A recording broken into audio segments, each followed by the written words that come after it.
영화 백엔의 사랑의 주인공 이치코는 뭐 하나 이룬 것도 없고 가진 것도 없는 32살 백수다.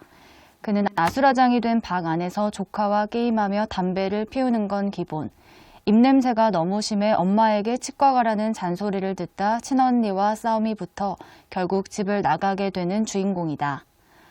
어쩔 수 없이 독립해서 살아야 하니 일자리를 구해야 하는데 의욕을 갖고 면접 보거나 자기소개서를 쓰는 게 아니라 우연히 편의점에서 물건 사다 발견한 공고를 보고 편의점 알바를 하게 되는 그런 주인공 말이다.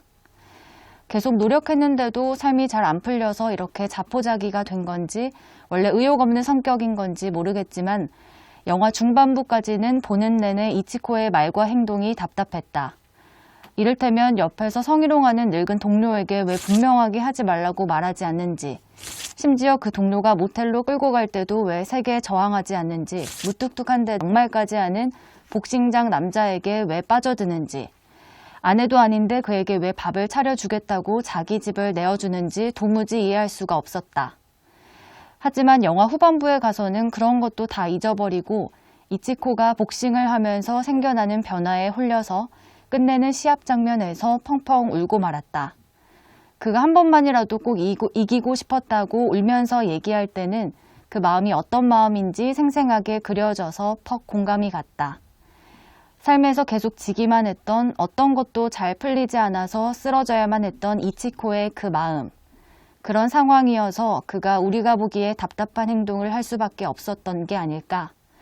그도 본인이 얼마나 답답했을까. 하지만 그렇게 할 수밖에 없는 걸 어떡하나.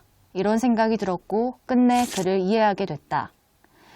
뿐만 아니라 성폭력 가해자인 직장 동료가 잘못된 행동을 한 거지 거기에 제대로 저항하지 못했다고 피해자인 이치코를 비난하는 건 또 다른 2차 가해다.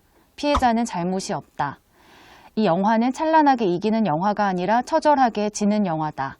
동시에 지지 않고 일어서는 영화기도 하다. 삶의 강펀치를 맞고 계속 쓰러지는 이치코는 아프고 힘들어도 포기하지 않고 계속 일어서려는 의지를 보여준다. 그 힘이 반짝이는 영화다. 몇 년 전 나도 처절하게 실패했고 포기했기에 나름대로 나를 정당하기 위해서 포기도 용기란 사실. 하마터면 열심히 살 뻔했다는 책에 나오는 것처럼 나를 혹사시켜 가면서까지 나를 불행하게 만들면서까지 무언가를 할 필요가 없다고 생각했다. 다소 냉소적인 인간이 된 것이다. 물론 이 생각이 여전히 유효하지만 열심히 하는 사람을 조롱하는 건 부끄러운 짓이라는 생각이 든다. 이치코처럼 쓰러져도 다시 일어서는 건 눈물이 날 만큼 아름다운 행동이고 나약한 인간이 강인하게 느껴지는 몇 안 되는 순간이기도 하다. 일어서더라도 이치코처럼 지고 실패하는 게 우리네 삶이겠지만 그래도 일어선다는 건 살아가겠다는 건 눈부신 일이다.